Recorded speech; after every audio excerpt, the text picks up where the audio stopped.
За монголчууд эртний үеэс уул тэнгэр хангаатай мөргөж сүсэн залбирч ирсэн. За гэвч сүүлийн үед уул хангаатай мөргөж залбирлахдаа орчин тойрныг нь бохирдуулж эргээд байгаль орчинд асар их сөрөг нөлөөлөл үзүүлж байна. За үүний нэг тод жишээвэл сар шинийн баярын дараахан бурхан халдун хайрхныг зорьсон иргэд тухайн орчныг ямархуу доройтолд оруулж бохирдуулсныг харж байна.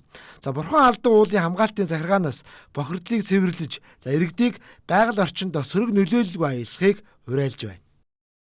Хүн бүхэн одоо ингээд нэг ирцгээгээд түүдэг гал асаадаг. Тэ. Одоо энэ ингээд ичнэ. Жишээ нь. Одоо ингээд нэг асаасан газараа асаахгүй тэгээд энэ олон улсууд дандаа тусдаа тийм нэг отголж буцаагаад ингээд гал асаадаг. Одоо энэ нэг гал байна. Одоо таны ард ингээд байна. Тэр байна. Ингээд одоо энэ тэд байна. 3 4 5 энэ ч одоо ингээд 10-аад газар ингээд тийм хараарэ ингээд. Гал дээр хогоо шатаагаад тэгээд энэ лааз нөө консервны лааз ч юм уу төмөр шил тиймэрхүү юмуд нэгээд шатахгүй ингээ үлдчихдэг. Тэгэл тэр нь ингээ энэ дээр хог болоод байдаг байгаль чинь гэхгүй.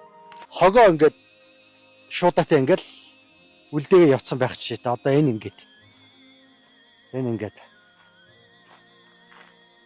ингээд хог та бүхэн маань Улаанбаатараас одоо хайрханд бараалхаж ирэхдээ цаг заваад зөв товлж аль болох энэ ч хонохгүйгээр отоглохгүйгээр ичээж гэж гал төлөхгүйгээр тийм ээ ингэж ирээчээл гэж та бүхнээсээ хүсэж байгаа маа энэ нөөрэ бас зөвтэй юм аял болох гэдэг. Тэгээд энэ нөөрэ за үндэсний бахархалд дэлхийн соёлын үр бүртгэлтэй хайрхан ууланда аялж байгаа мэт ийм үйлдэл гаргаж орчныг бохирдуулж байгаа нь иргэдийн буруу хандлага юм а.